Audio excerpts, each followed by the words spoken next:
श्री मैत्रेय ऋषि, आपकी माता जी का नाम श्री मित्रा जी और पिताजी का नाम श्री कुशारु जी था। इसी से आप श्री मैत्रेय ऋषि तथा श्री कौशारभ भी कहे जाते हैं, जो नाम श्री नाभाजी स्वामी ने वर्णन किया है। आप श्री पराशर मुनि के शिष्य हैं। जिस घड़ी श्री कृष्ण भगवान विदुर जी के लिए अपने सखा श्री उद्धव जी को ज्ञान और भक्ति का उपदेश कर रहे थे, उस समय वहीं श्री मैत्रेय ऋषि जी भी उपस्थित थे तथा उन्होंने भी उपदेश लाभ किया था। और प्रभु ने इनसे आज्ञा की थी कि मैत्रेय जी, आप मेरे परम प्रिय भक्त विदुर जी को ये उपदेश इस प्रकार सुना दीजिएगा कि जिसमें मेरा नाम, मेरे गुण और मेरा रूप उनके रोम रोम में, नाड़ी नाड़ी में प्रविष्ट, व्याप्त और विराजमान हो जाए। जब श्री कृष्ण भगवान गोलोक को गए और श्री उद्धव जी प्रभु के विरह में भद्रक आश्रम को चले जा रहे थे, तो श्री विदुर जी से श्री उद्धव जी मिले, परंतु श्री विरह में अत्यंत विकल हो रहे थे। इससे कुछ उपदेश ना करके श्री उद्धव जी ने श्री विदुर जी से इतना ही मात्र कह दिया कि प्रभु ने श्री मैत्रेय जी के सामने मुझसे आपके लिए बहुत कुछ उपदेश किया है, सो मैं तो विरहकुल हूँ। आप उनसे सत्संग करके उसको प्राप्त कर लीजिएगा। श्री विदुर जी ने ऐसा ही किया। यह प्रसंग श्री मैत्रेय विदुर संवाद श्रीमद् भागवत के तीसरे स्कंद में विस्तार पूर्वक है। प्रेम की ध्वजा श्री चित्रकेतु जी की कथा श्रीमद् भागवत में विख्यात है। उन्होंने कितनी ही योनि पलटने के बाद अंत में प्रतिकूल जन्म वृत्रासुर दैत्य का प्राप्त किया और पूर्व जन्म के संस्कार के कारण इंद्र के वज्राघात को फूल के समान सहकर परम पद के अधिकारी बनी। टीकाकार प्रियदास जी कहते हैं कि अक्रूर, ध्रुव, उद्धव आदि भक्त शिरोमणियों की गाथा विस्तार पूर्वक श्रीमद् भागवत पुराण के प्रत्येक पृष्ठ पर अंकित है। चित्रकेतु शूरसेन प्रदेशों के सार्वभौम राजा थे। उनकी लाखों स्त्रियां थीं, लेकिन संतान कोई न थी।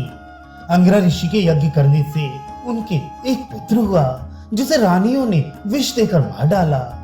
पुत्र शोक विवल हो राजा रानी बार बार पछाड़ खाने लगे। उन्हें इस प्रकार शोकाविष्ट देखकर देवऋषि नारद सहित अंगिरा वहां आए और राजा को समझाने की चेष्टा की। इतने पर भी जब राजा का मोह दूर नहीं हुआ, तब श्री नारद जी ने मृतक के जीवात्मा को संबोधन करते हुए कहा, तुम्हारे ये माता पिता, उनके मित्र, बंधु बांधव सब तुम्हारे लिए शोक में व्याकुल हैं। उठो और अपनी कलेबर में प्रवेश कर राज्य के सुखों का उपभोग करो। इस पर जीवात्मा ने संसार की असारता तथा उसके अनित्य संबंधों का वर्णन करते हुए राजा से कहा, अपने कर्मानुसार मैं देव, पशु, पक्षी और मानव आदि योनियों में सैकड़ों बार घूमता रहा हूँ। भला तुम मेरे कब कब माता पिता हुए। जीवलोक के संबंध बाजार में घूमने वाली मुद्रा की तरह हैं। जब तक वह जिस व्यक्ति के हाथ में रहती है तभी तक उसकी रहती है, अतः मेरे लिए शोक मत करो। ये कहकर जीव चला गया। राजा ने तब मोह को छोड़कर अपने पुत्र का दाह कर्म किया और फिर श्री नारद जी से ज्ञानोपदेश ग्रहण कर विद्याधर की पदवी को प्राप्त हो गया। इस रूप में योगी चित्रकेतु ने लाखों वर्षों तक स्वर्ग सुलभ भोगों को भोगा। एक दिन वह विष्णु दत्त नामक विमान में बैठकर आकाश में उड़ा जा रहा था। तभी उसने देखा कि भगवान शिव मुनियों की सभा में पार्वती जी के साथ गलवाहें डाले बैठे हुए हैं। इस कृत्य को अनुचित समझकर वह वहां जा पहुंचा और भगवान शिव का उपहास करने लगा। शिव तो हंसकर चुप हो गए, लेकिन पार्वती जी पर यह नहीं सहा गया। उन्होंने उसे श्राप दे दिया, जा दुष्ट, तू आसुरी योनि में जन्म ले, ताकि फिर कभी महात्माओं में इस प्रकार दोष देखने का तुझे साहस ना हो।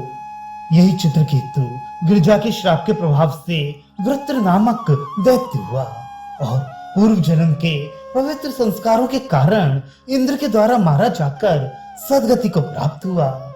ये भागवत के छठे स्कंद के 14वें अध्याय में वर्णित है।